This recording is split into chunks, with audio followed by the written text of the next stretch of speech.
I'm Joe Miliwick. I'm a partner at Quinn Emanuel and a founder of the Lawyers Depression Project. As Ivan Fong, Senior VP of Legal Affairs and General Counsel of 3M recently stated, corporate counsel are no different from outside lawyers in dealing with depression, anxiety, and substance abuse. We continue to face workplace stress and the pressure to do more with less. This is the way the world is changing and adapting, and we want to be proactive in responding to the increased pressure that we're all facing. According to the ABA, an important area warranting considerable attention is the stigma of mental health and substance use disorders that prevents lawyers from seeking help. The ABA's National Task Force report identified a number of factors that hinder lawyers seeking help, including failure to recognize symptoms, not knowing how to identify or access appropriate treatment, or believing it to be a hassle to do so, a culture's negative view of such conditions, fear of adverse reactions by others whose opinions are important, feeling ashamed, viewing help seeking as a sign of weakness, having a strong preference for self-reliance or a tendency towards perfectionism, fear of career repercussions and concerns about confidentiality, uncertainty about the quality of organizationally provided therapists or otherwise doubting that treatment will be effective, and finally, lack of time and busy schedules. According to the ABA, the most effective way to reduce stigma is through contact with lawyers who have personally experienced a relevant disorder. Today, you'll meet 4 such attorneys who are here to share their stories with you.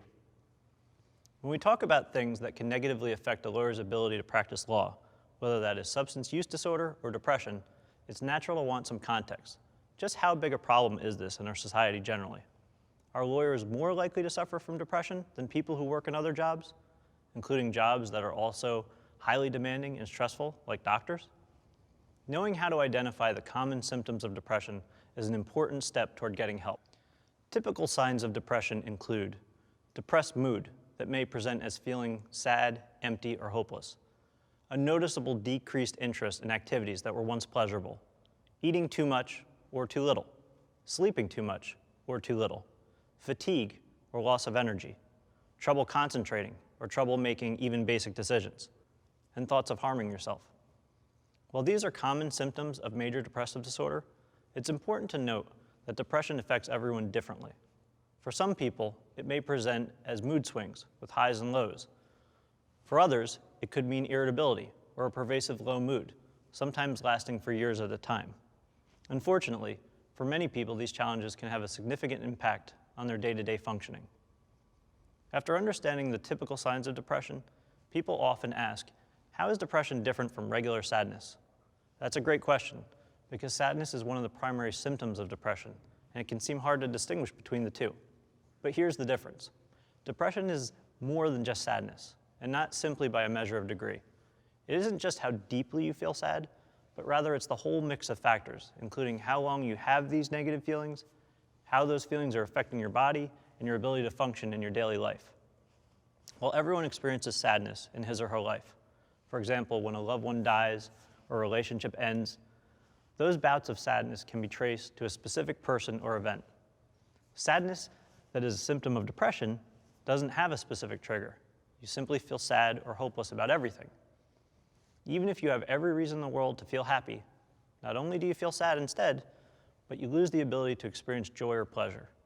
When you're sad, you can still enjoy your favorite TV show, food, spending time with your friends. But when you're depressed, even the things that you once enjoyed no longer interest you or give you pleasure. Finally, thoughts of self-harm don't arise from non-depressive sadness. People with depression may have thoughts of self-harm, death, or suicide, or have a suicide plan.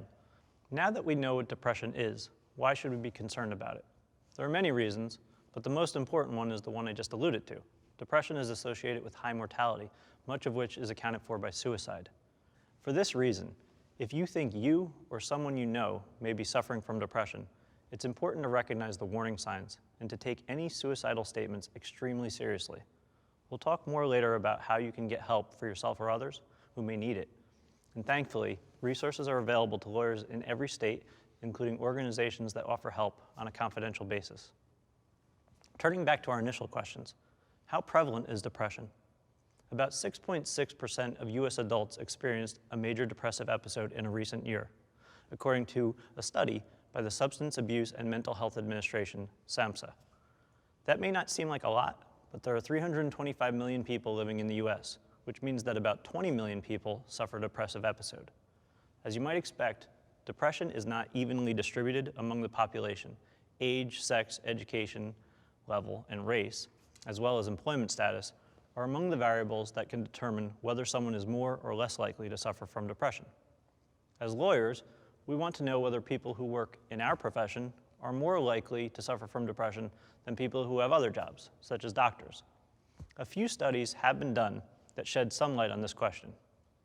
An early study of the prevalence of depression across various occupations by researchers at Johns Hopkins University found that the prevalence of depression among lawyers was 10%, so considerably more than what we see in the general population. A more recent study by Johns Hopkins grouped lawyers along with judges and legal support workers and found a lower rate of 7.1%, though still more than the general population. One study that has gotten a lot of attention is a 2016 study conducted by the Hazelton Betty Ford Foundation and the American Bar Association Commission on Lawyer Assistance Programs.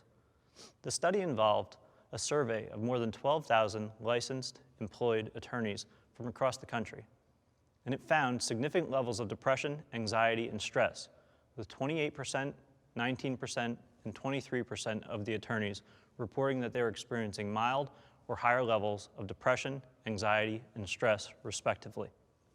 In terms of career prevalence, 46% reported concerns with depression at some point in their career.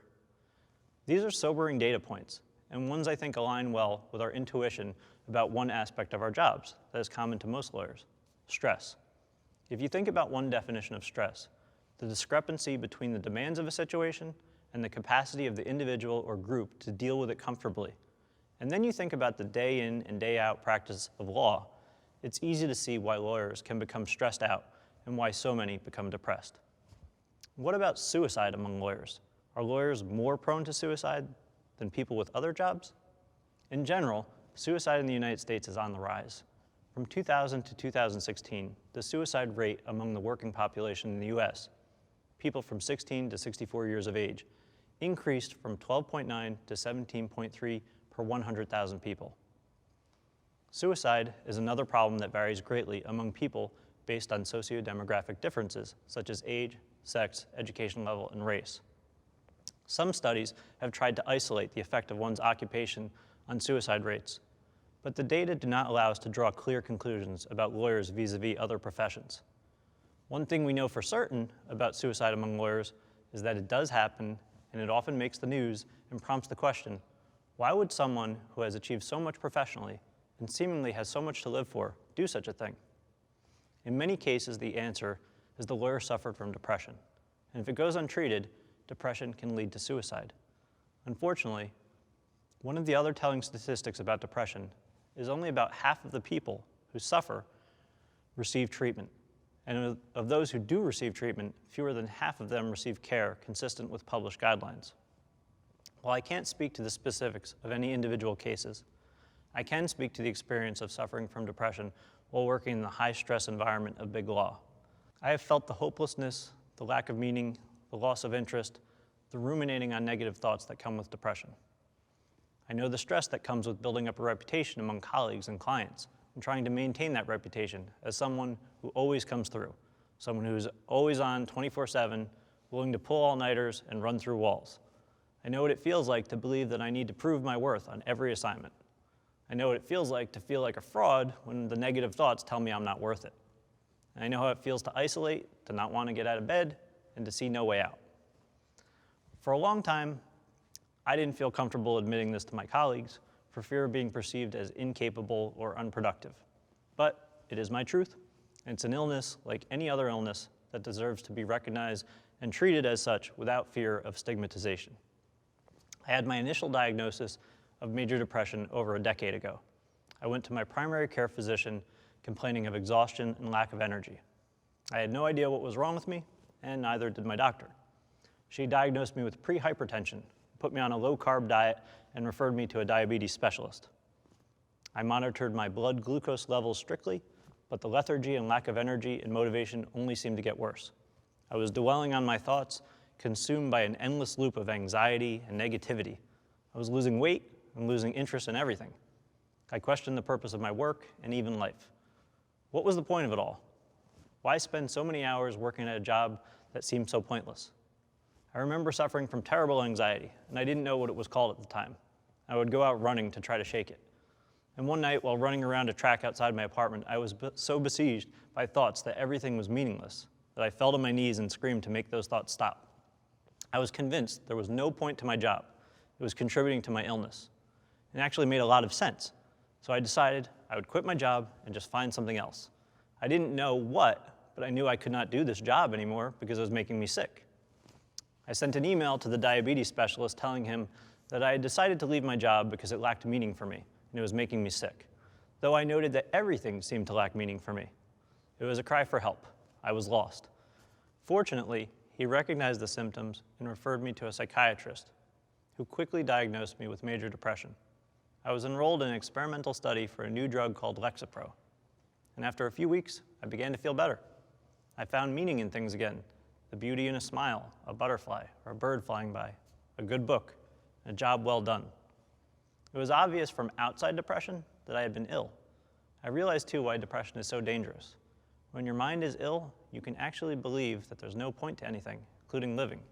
And unfortunately, sometimes when you don't realize you're sick, the results can be tragic, particularly for those we leave behind. Depression has a way of making things seem like they will never get better. If you notice yourself exhibiting signs of depression, you can get help. There's an incredible array of resources available to all of us. First, I recommend that you go to your primary treating doctor if you're feeling depressed. Ask for a complete physical to rule out other possible causes of a mood disorder. The individual causes of depression are diverse, and each individual may present with a unique set of symptoms. If your treating doctor is not able to refer you to a psychiatrist, your state's Lawyer's Assistance Program can refer you to a psychiatrist or other licensed mental health professional. Every state has a Lawyer Assistance Program, LAP. There are several in Canada and one in the UK. The mission of an LAP is to provide free and completely confidential assistance to attorneys, judges, law students, bar applicants, staff, and family members who are affected by mental health and/or substance use disorders. LAPs provide comprehensive assessment, supportive counseling, intervention, treatment planning, and referrals to professionals with expertise working with legal professionals. Next, talk therapy with a psychologist or other licensed health professional has been shown to be effective in treating depression. Seeing a therapist can be a powerful tool. Unlike medications, which may be helpful in treating biological sources of depression, therapy offers the advantage of getting to the root of our issues and teaching coping strategies to change the way we view and deal with our problems. From personal experience, I can tell you that I have found benefit in both medicine and talk therapy. Many people I know treat their depression with a combination of medicine, prescribed by a doctor or a psychiatrist, and therapy. There are also wonderful books on cognitive behavioral therapy, CBT, dialectical behavioral therapy, DBT, and positive psychology. One of my personal favorites is Feeling Good by Dr. Burns, which focuses on CBT. Dr. Burns discusses the 10 most common cognitive distortions that contribute to depressed moods, and he teaches techniques to address them. For example, some of us fall into the trap of all or nothing thinking. We see things as black and white and may start to catastrophize as a result, when in truth, there are many other options available. Another common cognitive distortion is what he calls shouldy thinking. We set up rules in our mind of what we should be doing. Because by definition, we're not doing those things, we're therefore violating our rules, and we become stressed. These become problematic when we set up rules that cannot possibly be satisfied. And this is something, perfectionism, that many lawyers are familiar with. Another is what he calls fortune telling, where we think we know what the future will bring, and then we stress or worry about it. This is similar to catastrophizing. The truth is, we really do not know what tomorrow will bring. Another is what he refers to as viewing things through a negative filter, where we fall into the trap of ignoring everything else, but focusing only on what we perceive as negative. In a sense, we're taking issue with one or more things about the present moment or about our life and focusing on that item to the exclusion of everything else. It really is a great resource, and I highly recommend the book. In addition, mindfulness. It's a powerful technique. It's just a fancy way of saying being mindful of the present moment, not getting caught up in thought or needless dwelling on the past or fretting about the future. Yoga, meditation, Tai Chi, and Qigong are great ways to quiet the mind and focus on the present moment. Cycling, surfing, rock climbing, other intense activities force you into the present moment. And it's difficult to worry about your legal work when you're trying to balance on one leg in a yoga pose or to stand on your board on a big wave. Mindfulness, which plays a big part in DBT or dialectical behavioral therapy, is growing in popularity and becoming a big business today in the West. Of course, it's old news in the East, where mindfulness was popular thousands of years ago to the Buddhists, Taoists, and Hindus, among others. If you're interested in mindfulness, you might enjoy reading The Power of Now by Eckhart Tolle. I also recommend mindfulness apps like Aware, Headspace, and others, which will teach you how to meditate. There are also other treatments available that may be right for you as determined by your treating medical professionals. Finally, and this goes for all of us, let's remember to prioritize ourselves. Good sleep, a balanced diet, and regular exercise are essential. But people get sick, right? When you get the flu or food poisoning, you call out sick. No big deal. You go in for surgery, you let your colleagues know. The work has to either wait or be handled by someone else. But what about depression? What if you're not comfortable telling your colleagues about your condition, but you really would like to take a mental health day or a week or a month to get things together? These are difficult questions, and I'm not going to pretend to have the answer. My personal experience with disclosing my condition has been very positive thus far. It has now been 8 months since I publicly disclosed my struggles with depression. My partners, clients, and colleagues have all reached out to me to express their support and gratitude for my speaking out. My colleagues are extremely supportive, sensitive of my personal time, and we seem to connect more genuinely as human beings as a result of this window of honesty and vulnerability having been opened. Many colleagues have also shared with me their own personal stories, which they've not disclosed more broadly. My personal experience suggests that the majority of people are sensitive to mental health concerns, thanks in part to the 6 degrees of separation concept, or in this case, the 6 degrees of depression, or more likely 2 or 3 degrees. They've either experienced a mental health issue directly, or at least they're connected to someone, like family or friends, or they've tragically lost a loved one. A disclosure is a very personal decision, and there are surely those who may not react the way you would hope. But I am hopeful. As more and more lawyers feel able to openly start talking about mental health issues publicly, our collective knowledge and empathy will continue to grow. Several in-house attorneys were willing to share their personal stories with me so that I can share them with you. Our first story is about Bobby Sue. My name is Bobby Sue Doyle Hazard. I'm the Assistant General Counsel for the NFL's Tampa Bay Buccaneers, and I am open about my mental health condition. When I was a kid, my mom suffered from severe bipolar disorder. She still does. I lost my biological dad when I was 8 years old, and I grew up in a pretty generally abusive household. When I was 13 is when I was first diagnosed with depression and some anxiety, and this continued for me into college. I sought help from a therapist from time to time, and I only shared my condition with really my closest friends. During law school, my mother suffered a manic breakdown and got access to and began spending my student loan money. Because of this, I suffered severe anxiety, and I sought treatment. I took medication and saw a therapist, but I hid my condition and the fact that I was taking medicine from most people in my life, including those I dated. I was inspired by Robin Williams' suicide, however, to be open about my condition. I remember writing this very long post on Facebook acknowledging that I had been living with depression and anxiety and telling people that it's okay. Through Twitter and in my work, I started to slowly open up and talk about my experiences, and of course on Facebook. Given my openness at work, I believe that others are more likely to come to me when they are struggling with a personal issue.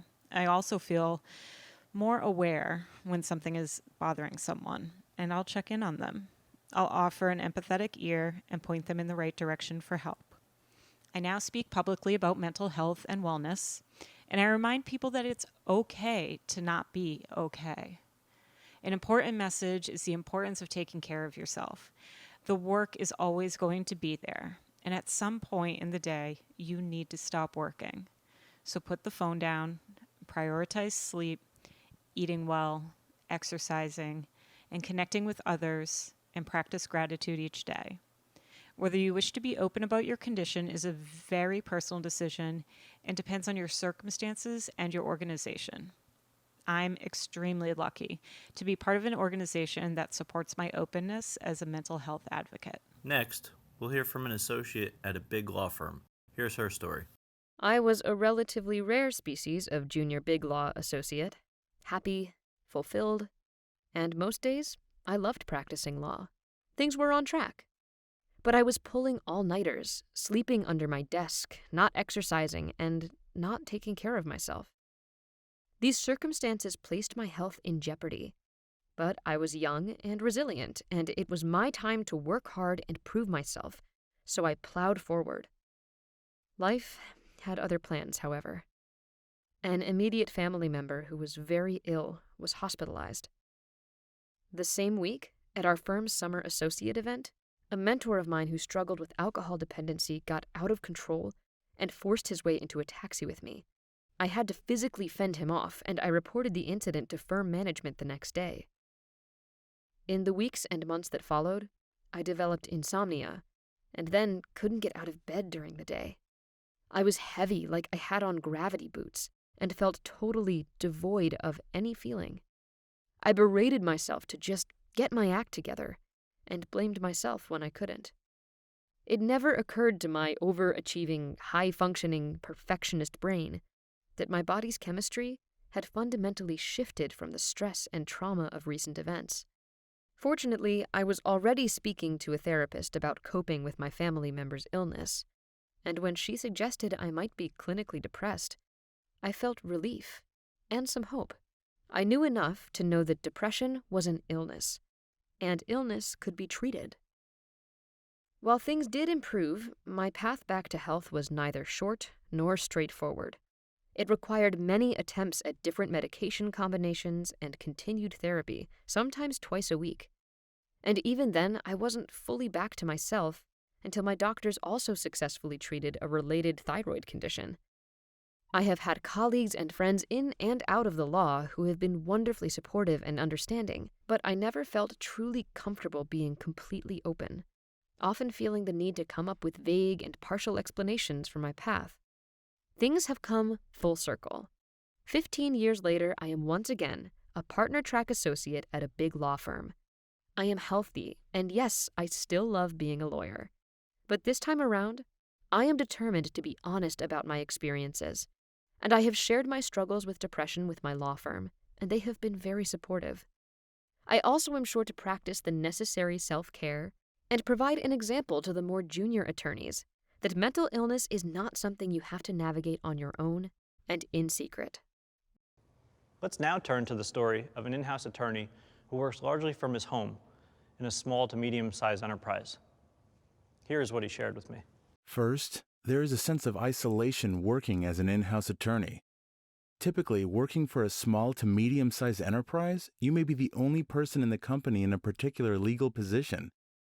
The sense of isolation results from a lack of peer support, for example, a lack of connection with the wider legal profession, a feeling of being underappreciated because in-house legal work can be esoteric and irrelevant to most other employees, and the personal satisfaction of doing a good piece of work is merely personal because other people at the company don't care or understand. Second, responsibility is the other big thing, and combined with a sense of isolation led to my more depressive episodes. As an associate in a law firm, I found contentious cases interesting or challenging. You win and lose cases, and that's life. But as a sole in-house practitioner, I felt more personally invested in everything. The consequences of losing a litigation I was managing were profound because the company could go under and hundreds of colleagues could all lose their jobs. Ultimately, I became unable to separate work from home. Things felt out of my control. I went to bed fretting and I woke up fretting. So I suffered from insomnia, which just exacerbated everything. I was also drinking too much, seeking an escape. It goes without saying that working long hours, stress, not sleeping, and drinking too much did not make for a happy home life. Eventually, and too late, I saw a doctor because the insomnia felt like it was killing me. His advice was to exercise. It's a no-brainer, but hearing it from a doctor was actually helpful. I took up cycling, and it has helped with the sleeping, my drinking, and my mood generally. It's not as if the exercise has solved everything, but it has definitely made things better. Do I have any advice for other in-house attorneys? First, make time in your life for some exercise. Go walking for an hour or cycle to work. It sounds obvious, but the difference it can make is real. Second, don't isolate yourself as an aloof corporate lawyer. Most people at my workplace are not corporate people. They work on interesting projects. They work in teams. They are clever. They can be trusted. And they are, to their credit, not lawyers. I don't think it's good enough to say my office door is always open. You need to actually walk outside your office and chew the fat with people, and they won't come to you because you're the company lawyer. I find it that not only does it help with that sense of isolation, but it helps you do better work and give better advice. Now, he touched on drinking to cope with his stress. As you can imagine, substance use disorders are often related to an underlying mental health issue. Lisa Smith, another New York City lawyer and the author of the memoir, Girl Walks Out of a Bar, openly discusses her struggles with depression and the fact that she self-medicated it from a very young age. That self-medication ultimately led her into substance use disorder with alcohol and cocaine. Lisa believes in the disease model of substance use disorder and that it has a genetic component. She notes that it runs in her family, so she has a predisposition to it. Her major depressive disorder went undiagnosed until at age 38, she checked herself into a hospital to detox from what had become round-the-clock use of alcohol and cocaine. In the hospital, after a number of sessions with a psychiatrist talking about her substance use, her emotions, and why she drank, the psychiatrist told her he believed she had major depressive disorder and that she had been self-medicating, probably since she was a kid, and compulsively ate to soothe herself. Then, as she got older, she self-medicated with alcohol and drugs. Lisa describes her substance use as having been a way to quiet the voice in her head that told her she wasn't good enough or smart enough or pretty enough. That voice in her head told her life was pointless and just a series of sad and painful events. On many days, that voice told her not to get out of bed because she was worthless and life was useless. She shut that voice down first with food and then with alcohol and drugs. The psychiatrist put Lisa on antidepressants and told her that going forward, she would treat her depression with appropriate medication instead of drugs and alcohol. Almost 15 years later, she still treats her depression with medication and talk therapy, which she will continue to do. She sees her story as a continuous line. She had a genetic predisposition towards substance use disorder. That was coupled with an underlying undiagnosed depressive disorder, which she self-medicated. When she added in the stressful, exhausting routine of a life as a junior associate in big corporate law, it was more than she could handle on her own, and her drinking and drug use took over. Lisa spends a lot of time these days helping others and working to eliminate the stigma around discussing mental health and substance use issues. I hope the stories we've shared today send a clear message that you are not alone and that help is available and recovery is possible. I first disclosed my struggles with depression in March 2018 in an article in the New York Law Journal. The response to the article was humbling. I received hundreds of emails in which people shared, sometimes for the first time, their own experiences. I learned that there are a lot of people suffering in isolation, not knowing what they're going through or otherwise impacted by the struggles or loss of loved ones. And many, too, dedicate their time and energy to helping others. I was touched and inspired. So I got together with another attorney who I knew had struggled with mental health issues, and we launched an online support group for attorneys dealing with mental health issues. In only 4 months, we have more than 100 members, and all of our services and technology are provided at no cost to members. We have a web forum, chat group, and a video conferencing technology for use by members. We call it the Lawyers Depression Project, LDP. It's a grassroots project aimed at addressing depression and other mental health issues in the legal profession. The LDP is comprised of attorneys, law students, law school graduates, and others in the legal field who are diagnosed at one point or another in their lives with major depression, bipolar disorder, obsessive compulsive disorder, general anxiety disorder, or another mental illness. It is also for those who are suffering but not formally diagnosed, or simply feel that something isn't right but have not sought formal mental help. We want you to know that if you're suffering, you're not alone, and there's a great deal of benefit in connecting with others who are dealing with similar issues. We host a confidential forum at www.notime.com and weekly online peer-to-peer support group meetings. We offer the members the option of anonymity. Meetings involve candid explorations of health and mental health experiences, impacts on legal practice, and tools for effective management and work-life practice. Please do not hesitate to contact me in confidence. And thank you for your time and attention. As Dr. Fraser Crane would say, I wish you good day and good mental health. Thank you. Thanks for watching Lawdition. Continue watching programs that will challenge your thinking, while getting to know the best lawyers in every field as they share their insights, and all while satisfying your CLE requirements. When lawyers audition for new clients, everyone wins.